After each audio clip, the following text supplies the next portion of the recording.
Hello friends, welcome back to Mommy's Love Kitchen. இன்னைக்கு நம்ம பார்க்க போறது போன vlog-ஓட கண்டினியூஷன். போன வீக் வந்து பாத்தீங்கன்னா நம்ம farmers market போய் காய்கறி எல்லாம் வாங்கிட்டு வந்தோம். சோ இந்த வீக் மீல் பிளானிங் பார்ப்போம்.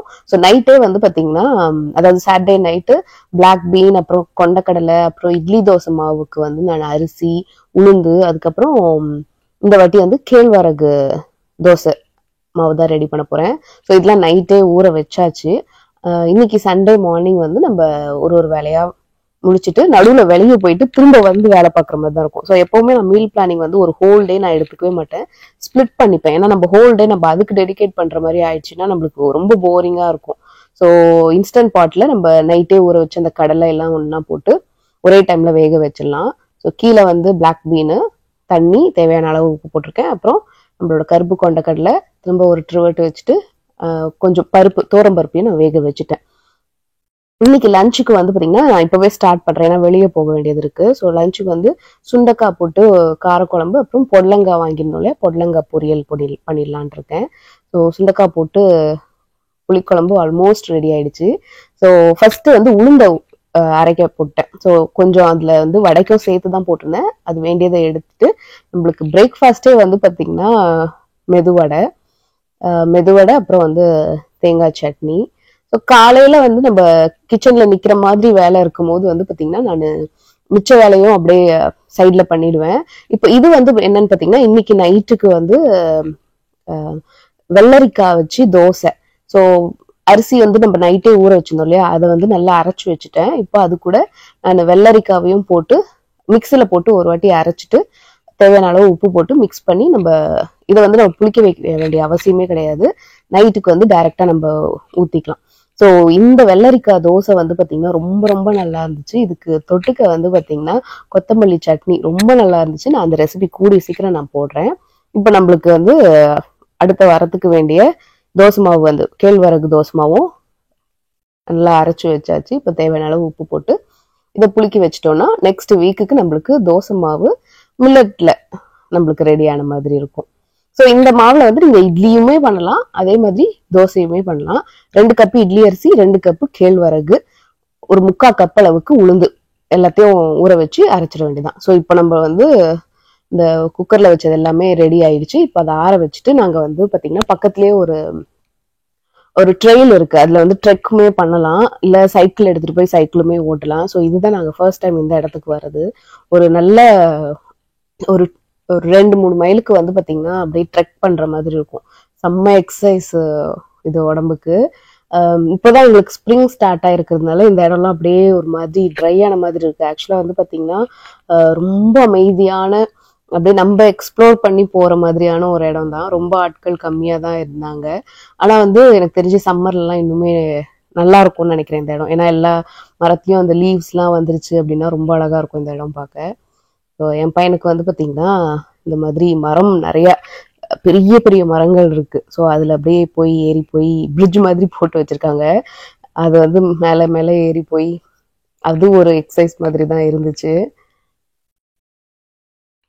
நம்ம வந்து ஆஃபீஸில் நம்ம ஒர்க் பண்ணுறோம், இல்லை நம்ம ஹோம் மேக்கராக இருந்தாலுமே சரி, நம்ம ஃபேமிலியோட வந்து கண்டிப்பாக கொஞ்சமாவது நம்ம டைம் வந்து ஒரு வீக்கெண்ட்லேயாச்சு நம்ம ஒன்றா டைம் ஸ்பெண்ட் பண்ணுற மாதிரி பிளான் பண்ணிக்கணும். ஏன்னா வந்து பார்த்திங்கன்னா வளர்கிற குழந்தைங்களுக்கு வந்து நம்ம ஒரு டச்சே இல்லாத மாதிரி ஒரு சூழ்நிலையை நம்ம உருவாக்கிடக்கூடாது. நம்ம வேலைன்னு சொல்லிட்டு வேலை இல்லை வந்து இந்த மாதிரி வரப்போகிற வீக்குக்கு நிறைய வேலை பார்த்து அதை ரெடி பண்ணணுன்ற அந்த கான்சென்ட்ரேஷன்ல நம்ம வந்து நம்ம ஃபேமிலியை நம்ம அட்டென்ட் பண்ண முடியாத மாதிரி கூட சூழ்நிலைகள் வரும். ஸோ அது வந்து நீங்க எவ்வளவு வேலை இருந்தாலும் அதை மட்டும் காம்ப்ரமைஸ் பண்ணிக்காதீங்க. ஏன்னா வந்து நம்ம கிட்ஸு கிட்ட வந்து அதுவும் வந்து பசங்கள்லாம் கொஞ்சம் கொஞ்சமா வளரும் போது அவங்க நம்ம கிட்ட வந்து ஒரு கேப் எடுப்பாங்க. ஸோ அதுக்கப்புறம் அந்த கேப் நம்ம ஃபில்லே பண்ண முடியாது. ஸோ அந்த கேப் வந்து முடிஞ்ச அளவுக்கு வராம நம்ம அவங்க கூட டைம் ஸ்பெண்ட் பண்ணணும், நிறைய பேசணும் அவங்க கூட. நம்மளுக்கு எவ்வளவு என்னெல்லாம் வந்து சான்ஸ் கிடைக்குதோ அந்த சான்ஸ் எல்லாத்தையும் நம்ம வந்து எடுத்துக்கிட்டு நம்ம அவங்க கிட்ட நிறைய கான்வர்சேஷன் பண்ணிக்கிட்டே இருக்கிற மாதிரி இருந்துச்சு அப்படின்னா எல்லா குழந்தைங்களுமே வந்து பாத்தீங்கன்னா ட்ராக் பண்ணிக்கலாம். நம்ம என்ன பண்ணிக்கிட்டு இருக்காங்க, அவங்க ஏதாச்சும் கரெக்ட் பண்ணணும் அப்படின்னாலுமே வந்து கொஞ்சம் ஈஸியா இருக்கும். ஃபர்ஸ்டே நம்ம அட்ரஸ் பண்ணிட்டோம் அப்படின்னா அவங்க என்ன பண்றாங்கன்றது அவங்க கரெக்ட் பண்றதுக்கும் ஈஸியா இருக்கும். இல்ல வந்து அவங்களே ஒரு கன்ஃபியூஷனான ஒரு ஸ்டேட்ல தான் இருப்பாங்க. ஸோ ஏன்னா வந்து இப்போ ஒரு ப்ரீ டீன்ஸ் டீன் கிட்ஸ் எல்லாம் ஹேண்டில் பண்றதுன்றது வந்து நிஜமாவே அந்தந்த பேரண்ட்ஸ்க்கு தான் தெரியும் அது. ஸோ அதனால வந்து முடிஞ்ச அளவுக்கு அவங்க கூட டைம் ஸ்பெண்ட் பண்ணுங்க. நீங்க எவ்வளவு பிஸியா இருந்தாலும் சரி, டைம் வந்து உருவாக்கிக்கோங்க. ஸோ இந்த டைம் வந்து பாத்தீங்கன்னா நாங்க அதுக்கேத்த மாதிரி தான் பிளான் பண்ணுவோம். ஏன்னா நம்ம ட்ரெக் பண்ணும்போது வந்து பாத்தீங்கன்னா கொஞ்சம் அப்படியே பேசிக்கிட்டு வரணும். நம்ம கதைகள்லாம் நம்ம அவங்க கிட்ட சொல்லலாம். அவங்க என்ன நடக்குதுன்னு சொல்லுவாங்க. அது நல்லா இருக்கும். ஒரு குழந்தைகிட்ட வந்து நம்ம பேரண்ட்ஸ் ஒரு டச்னா வீட்டுக்குள்ளேயே தான் இருப்போம்.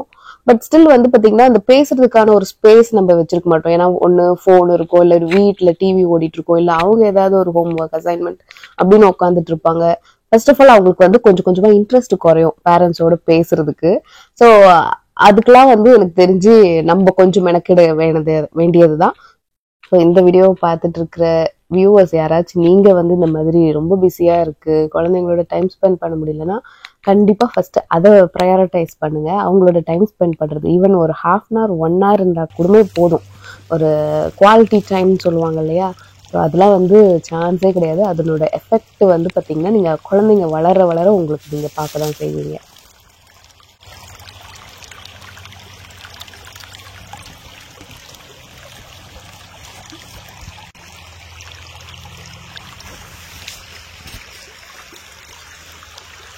ஸோ ட்ரெக் பண்ணிட்டு வந்துட்டு செம்ம கால் வலி. பட் இருந்தாலும் ஒரு குவிக்கான 2 ஸ்நாக்கை ரெடி பண்ணிட்டு வர போற வீக் கொஞ்சம் ஈஸியா இருக்கும் அப்படின்ட்டு ஒரு குவிக்கான ஸ்நாக் என்னன்னு பார்த்தீங்கன்னா கோகோனட் குக்கீஸ். இதுக்கு வந்து 1/2 cup desiccated coconut, 1/2 cup oats powder, 1/2 cup sugar, இது எல்லாத்தையும் மிக்ஸ் பண்ணிக்கலாம்.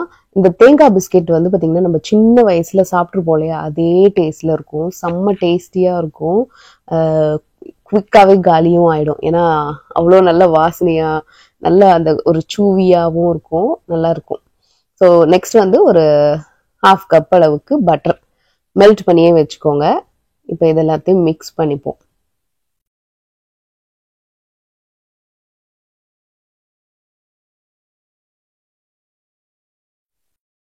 அடுத்து ஒரு டீஸ்பூன் அளவுக்கு வெனிலா எக்ஸ்ட்ராக்ட். வெனிலா எக்ஸ்ட்ராக்ட் இல்லை அப்படின்னா நீங்க வந்து ஏலக்காய் தூள் கூட சேர்த்துக்கலாம்.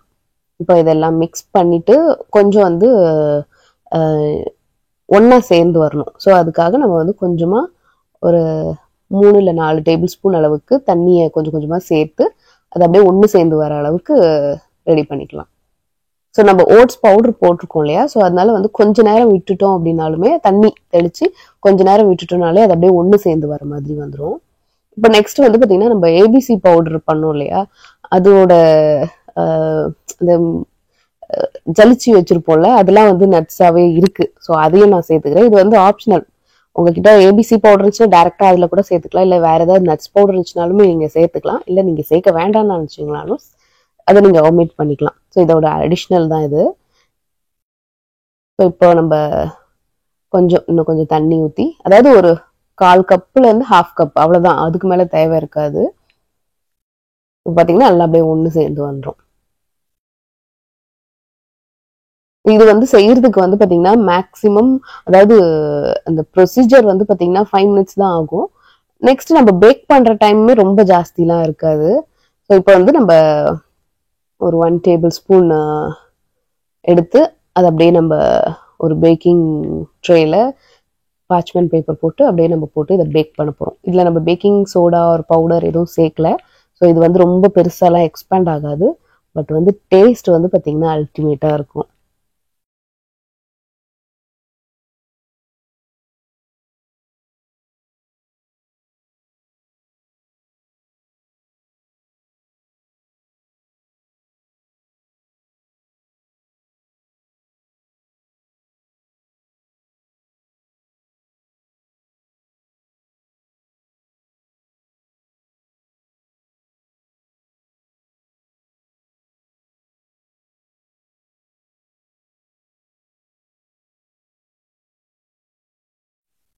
அப்படியே இது உங்க கை வச்சு ஃபிளாட் பண்ணிக்கோங்க. உங்களுக்கு மேல வந்து ஏதாச்சும் நட்ஸ் போடணும் அப்படின்னாலுமே நீங்க போட்டுக்கலாம் கார்னிஷிங்க்கு. ஸோ இப்போ நம்ம இதை அவன்ல வச்சிடலாம். இதை வந்து நம்ம 375 டிகிரி ஃபாரன்ஹைட்டுக்கு ஒரு 20 minutes இதை பேக் பண்ணிக்க போறோம். ஸோ இது பேக் ஆகிட்டு இருக்கும் போதே வந்து பார்த்தீங்கன்னா வீடு ஃபுல்லாக அப்படியே அந்த தேங்காய் ஸ்மெல்லு வரும், ரொம்ப நல்லா இருக்கும். இப்போ இது பேக் ஆகிட்டு இருக்க நேரத்தில் நம்ம நெக்ஸ்ட் ஒரு ஸ்நாக்குமே வந்து பேக் பண்ணி தான் நம்ம ஹெல்த்தியாக பண்ண போகிறோம். ஸோ என்னன்னு பார்த்தீங்கன்னா ஸ்வீட் பொட்டேட்டோ. ஸ்வீட் பொட்டேட்டோ நிறைய பேருக்கு தெரிஞ்சிருக்க வாய்ப்பு இருக்குது. இது வந்து குழந்தைங்களுக்குலாம் ரொம்ப நல்லது, குழந்தைங்களுக்கு மட்டும் இல்லை யாருக்குமே ரொம்ப நல்லது. அதுவும் நம்ம இன்னைக்கு வந்து பேக் பண்ணி தான் இதை செய்ய போகிறோன்றதுனால வந்து ரொம்ப ஹெல்த்தியான ஒரு ஆப்ஷன். இதில் வந்து இன்க்ரீடியன்ஸே வந்து பார்த்தீங்கன்னா 2 தான். ஒன்று வந்து ஸ்வீட் பொட்டேட்டோ, இன்னொன்று வந்து கொஞ்சமாக எண்ணெய், அவ்வளோதான். ஸ்வீட் பொட்டேட்டோ வந்து நல்லா வாஷ் பண்ணிட்டு தோல் எடுத்துட்டு நான் வந்து இந்த மாதிரி ஸ்லைசரில் ஸ்லைஸ் பண்ணிக்கிட்டேன். நீங்கள் கையில் கூட ஸ்லைஸ் பண்ணணும் பண்ணிக்கலாம், பட் இது வந்து இன்னும் கூட உங்களுக்கு ரொம்ப குயிக்காக வேலை முடிகிற மாதிரி இருக்கும். ஸோ இதுக்கு வந்து இதில் நேச்சுரலாகவே ஸ்வீட்னஸ் இருக்கும் இல்லையா, அதனால நம்ம வேற எதுவுமே இதுக்கு சேர்க்கவே தேவை கிடையாது, உப்பு கூட தேவை கிடையாது. ஏன்னா அது வந்து ஒரு ஸ்வீட் சிப்ஸ் மாதிரி இருக்கும், ரொம்ப நல்லா இருக்கும். இதுவுமே ரொம்ப சிம்பிளான ப்ரொசீஜர், பட் வந்து ஒரு ஹெல்தியான ஸ்நாக்கு. நிறைய பேருக்கு வந்து இந்த சிப்ஸ் கரெக்ட்னு சாப்பிட தோணும் இல்லையா, பட் அதே சமயம் நம்மளுக்கு வந்து அது ஹெல்த்தியாகவும் இருக்கணும், அதே சமயம் டேஸ்டியாகவும் இருக்கணும்னு நினைக்கிறோன்னா கண்டிப்பாக அந்த 2 க்ரைட்டீரியாவும் இந்த ஸ்வீட் பொட்டேட்டோ சிப்ஸ் வந்து உங்களுக்கு சாட்டிஸ்ஃபை பண்ணும். இப்போ இதை நம்ம வந்து ஒரு பேக்கிங் ட்ரேல அகெயின் ஒரு பார்ச்மெண்ட் பேப்பர் போட்டுட்டு நம்ம இந்த ஸ்லைஸ் பண்ணி வச்சிருக்கிற ஸ்வீட் பொட்டேட்டோவை அப்படி முடிஞ்ச அளவுக்கு நீங்கள் அதை ஸ்ப்ரெட் பண்ணி வச்சுக்கோங்க. லைட்டாக ஆயில் நீங்கள் தடவிக்கலாம், அது வந்து நம்மளுக்கு அது ஒட்டாமல் வர்றதுக்காக. இப்போ நம்மளோட கோகோனட் குக்கி சூப்பராக ரெடி ஆயிடுச்சு. அப்படியே அந்த ஓரமெல்லாம் கொஞ்சம் கிறிஸ்பியாகவும் உள் பக்கம் அப்படியே கொஞ்சம் அப்படியே சாஃப்ட் அண்ட் சூவியாகவும் இருக்கும்.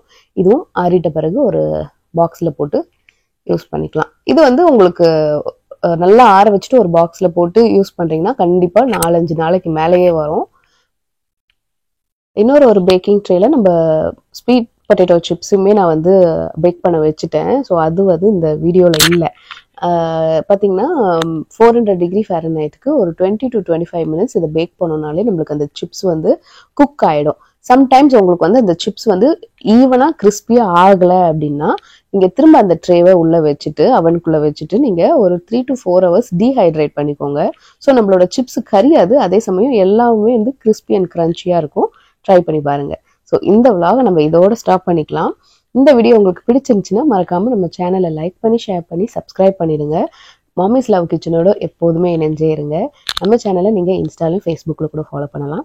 இதே மாதிரி இன்னொரு வீடியோவில் உங்களை சந்திக்கிறேன். நன்றி, வணக்கம்.